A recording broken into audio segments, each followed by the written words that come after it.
I'm SarahRuth with Kindle Togetherness, and today I want to talk to you about our favorite morning time resource that we've been using now for 3 years.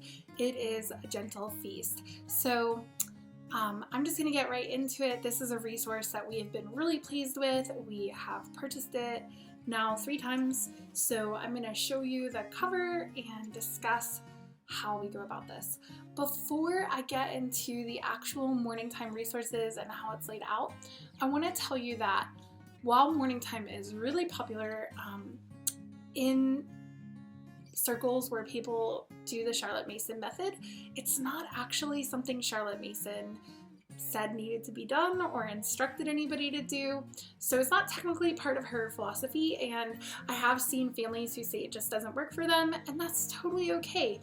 But the components within this morning time are supposed to be in a Charlotte Mason education. So this is just one method of doing them all together, kind of clumped in and getting your day started with beautiful thoughts and ideas, which is part of a living education. All right, so I'm going to show you what we're going to be using this coming year. One of the things that I really enjoy about A Gentle Feast Morning Time is you can purchase the printed manual, and I am just a hard copy girl. They do have also the digital plans, and you'll automatically get those when you order the cycle for your year. So the history cycles for A Gentle Feast are laid out, and I'm going to go through all that in another beginner A Gentle Feast video. But for today, I'm just going to say, if you order a history cycle of A Gentle Feast, you automatically get your morning time plans. They're in the parent guide for the year, and then they're also in your digital plans. So you have access to morning time, but I personally like having the printed morning time manual, and it just helps me stay organized. So anyway, some of the things I really love about Julie Ross and A Gentle Feast is just her layout, and her materials are beautiful. The pages are magazine quality, as you can see, and she has these beautiful descriptions of her forms and how she lays out the feast for you in all of her stuff. And then there's this lovely table of contents, and she goes through step by step. And this is one of the great things about Julie Ross, is that if you are just getting started with Charlotte Mason method, or you just lack confidence and don't feel like you can jump headfirst into Charlotte Mason all by yourself, then A Gentle Feast is a perfect starting place, because Julie provides you with introduction videos, but she also explains everything really well in her introductions, in her materials. So you have access to all of this, and you can change any of this. You know, curriculums are just guides, and not everything's going to work for every family. There are times that I omit things, there are times that I add extra things, and that's totally okay. But I'm going to go through this pretty much the way that she has it laid out, and I will point out to you things that I change, and then you will kind of have a feel for what it's like. So one of the first things that you're going to do each day is you're going to begin memorizing this with your children. This is the Term 1 Bible Memory Passage, and this is for all of your children grades 1 through 12, which is forms 1 through 4. And as you can see, it's pretty long, but this is for an entire term, which is 12 weeks. And I will just go ahead and tell you that I started this curriculum with my 6-year-old, who is now 8, and his brothers, who are each 2 years younger than him. So like when he started at 6, he had a 4-year-old brother and a 2-year-old brother. Well, they memorized this too. Like, I've never asked them to, but just because we do our morning time at the breakfast table, they're in the room. And by the end of a term, they also, one time my 2.5-year-old, like, we were doing it, and he just started saying all the words, and I was like, I need to record you. I didn't get my camera out in time, but it was just amazing that, you know, just by being in the room and having zero pressure on him, he was picking that up too. And it's really beautiful to see how your family learns these things together. So I'm just going to tell you how I present this. I don't do anything fancy to teach my children the Bible memory passage. It is literally me reading it one time the first day, and then we kind of discuss it. Like, I ask my kids, what they think it means, if they have any questions. We might discuss some difficult words. Then the next day, when I have non-readers, I would read the whole thing again, but I typically have them repeat after me, like the first line or two.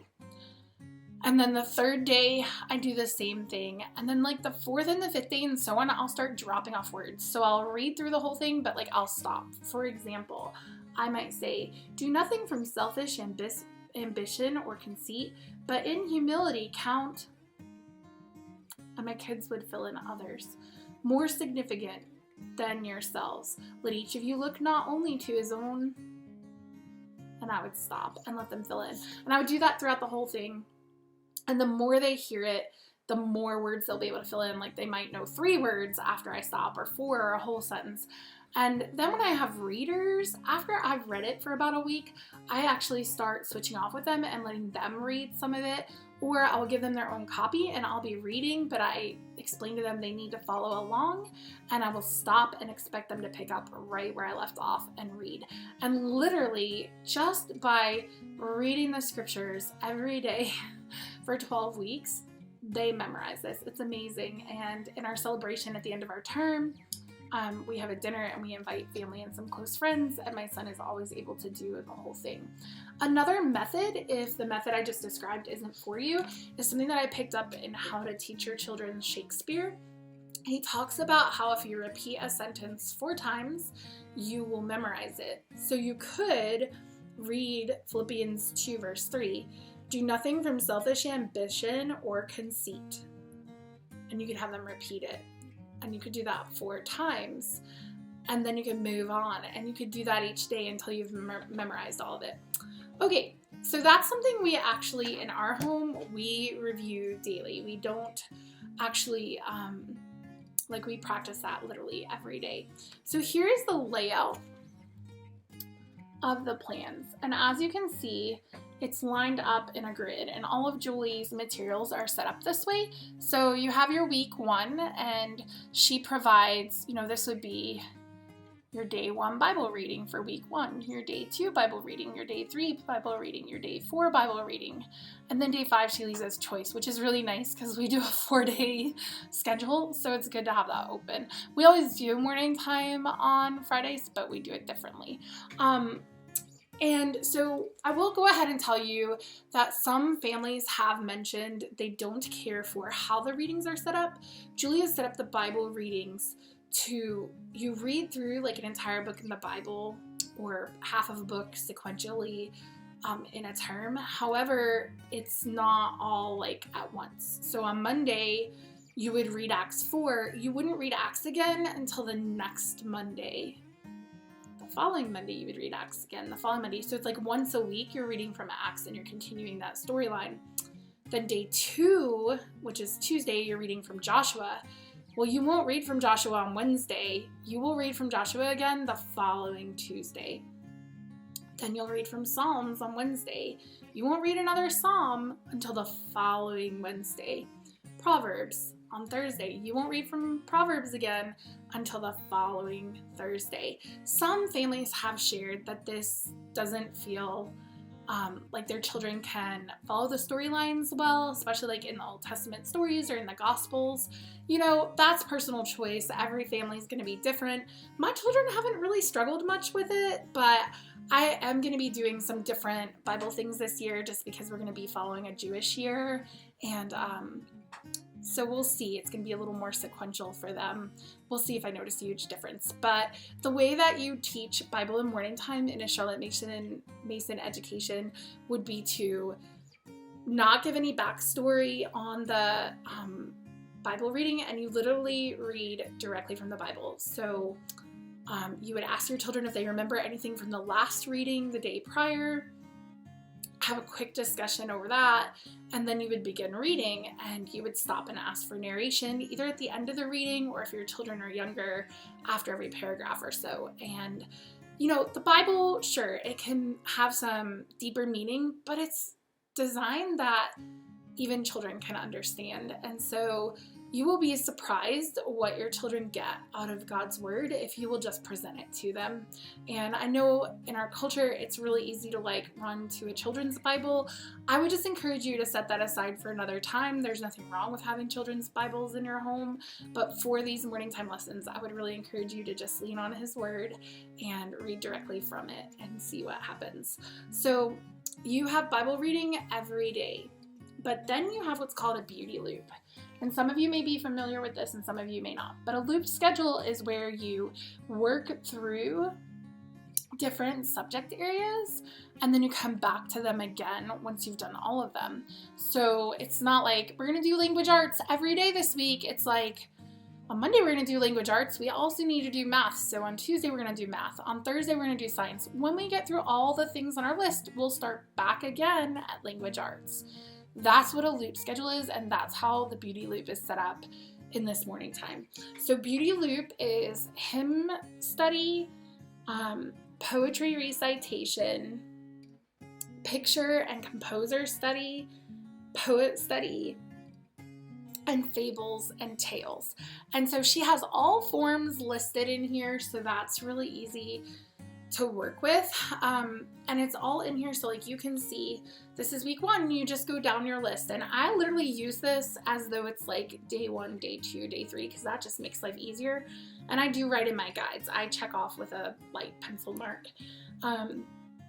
For hymn study, she provides the music in your guide, and if you have the digital resources, you also have the music there, and you have pages you can print for your students. So here are the term 1 hymns. She provides a link in the digital resources, and I will tell you, I often look up Happy Hymnody to see if she has them because I really like the way that April sings them and presents the information. But on the very first day, you're going to give a biography of like how the hymn came to be and why it was written, etc. And I usually use Then Sings My Soul, which is a book of hymns that you can buy, and it has like just a 2 or 3 paragraph explanation of the history of the hymn, and that's how we start ours. I know Julie links resources as well for that, but we've just used that book. Typically on that first week, I just read that to my kids, ask them their thoughts, and then we listen to the hymn. And she has it set up to loop through, which would mean you would listen to the hymn 12 times in a term. We listen to the hymn almost every day. We go back to other hymns that we know sometimes when we get tired of listening to the hymn every day. But for the most part, 3 to 4 days a week, we listen to the hymn and we try to sing with it. Guys, I need a sip of water. Thank you. All right, so moving forward, you have 2 hymns in a term. So you usually do 1 for 6 weeks and 1 for 6 weeks. So I said initially you would do it for 12, but it wouldn't be. So that was kind of my reasoning for saying we don't loop through the hymn 1 time a week, because if you only sing it 6 times, I don't feel like you'd be very familiar with it. So we sing it pretty much every day, except for when we maybe go review another hymn we've done in the past. And then next is poetry recitation, and you usually have 2 or 3 poems each term that your child cycles through, and Julie also provides those here in the manual for you. And they're by form. So your Form 1 students have poems they recite, and then your Form 2 students, Form 3, and Form 4. And the little Form 1 ones, those are your 1st graders through 3rd graders, so they're shorter. But recitation is not about memorization. Typically your children will wind up memorizing the poem just because they've said it so much. But it is all about how you are sharing and the emotion you evoke and your voice tone. It's public speaking. So it's teaching your children to present with, clarity of voice, good intonation, great pronunciation, and confidence. So I'm going to give you an example just because I've had people ask me questions about what recitation should sound like. And I always do this for my children. The first time we read through a poem I want them to recite, I model it for them. So here goes. Keep a Poem in Your Pocket by Beatrice Rainier. I don't know if I'm going to say her name right. I should have looked it up. Keep a poem in your pocket and a picture in your head, and you'll never feel lonely at night when you're in bed. The little poem will sing to you, the little picture it brings to you, a dozen dreams to dance to you at night when you're in bed. So, keep a picture in your pocket and a poem in your head, and you'll never feel lonely at night when you're in bed. Okay, so that's obviously an adult who's had practice, but if you'll model for your children, then I have one child who like will literally copy my intonation, and it's so cute to hear a 6-year-old read a poem like that. It's so precocious. But anyway, just remember, recitation is not memorization. The goal of recitation is that they would recite beautifully and be able to share beautiful language in almost a theatrical manner, but at least a public speaking manner. That's part of your beauty loop, and my kids like recitation, so sometimes they will ask to read theirs more than once, but technically that would just be one time each week. And then your next loop would be your picture, your composer study.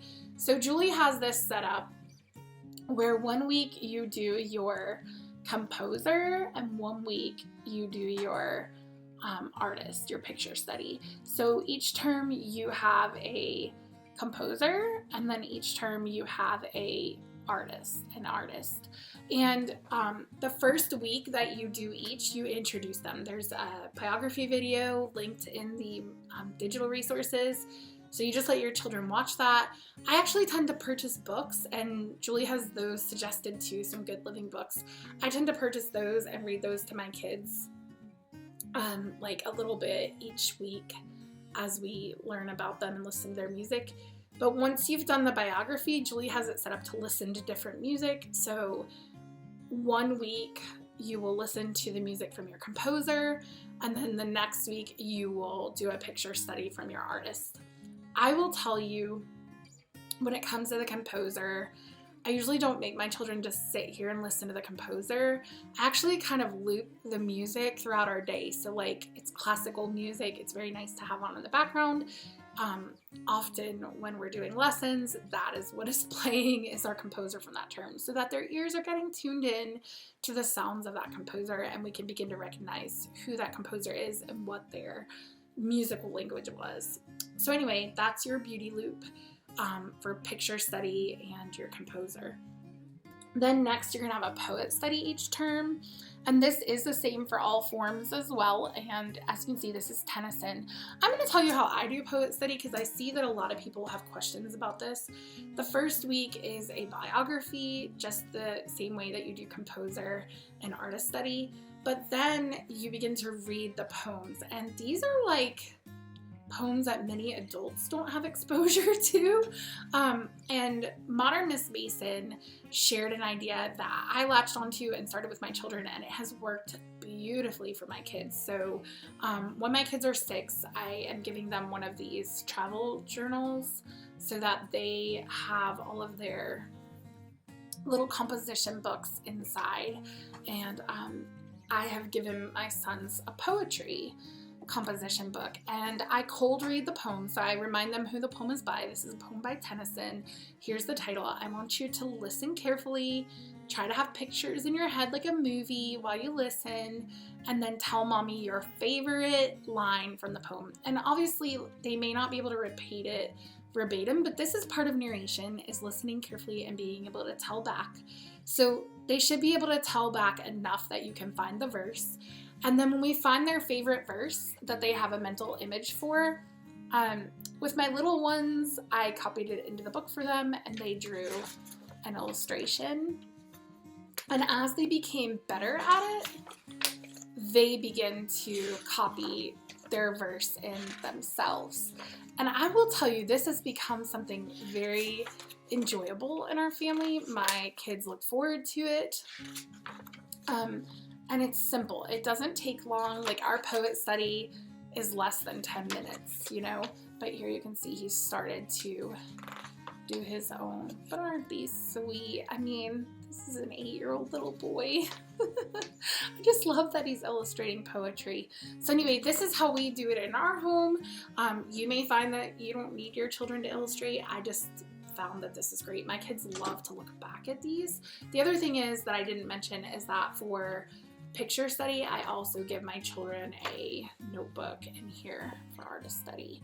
And each term when they work on drawing from memory the picture that they saw.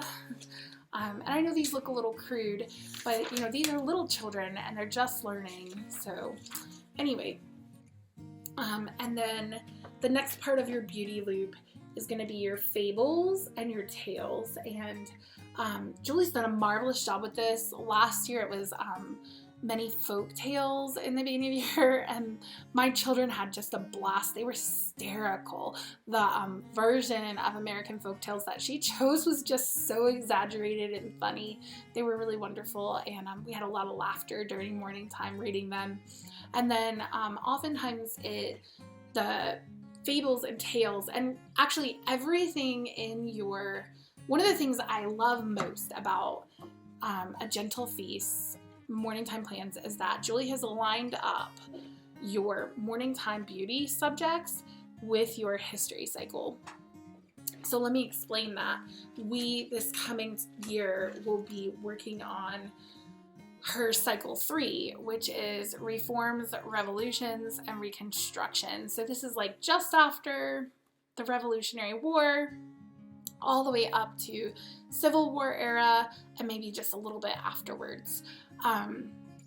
And all of the hymns, the composers, the artists, and whatever fables and tales you're reading, it all comes from that same time in history, which I feel like is very Charlotte Mason. Like, you're studying that same time period, so you're getting the whole picture of what was going on. You're getting the arts, you're getting the history, you're getting the geography. It's all part of this same era.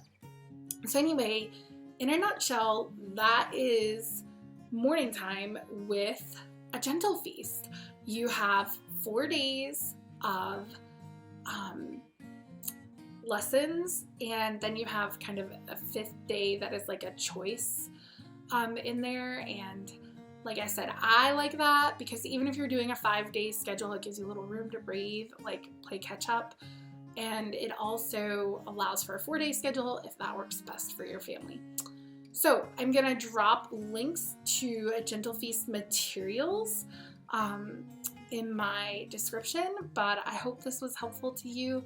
I plan on getting up some more videos about A Gentle Feast very soon.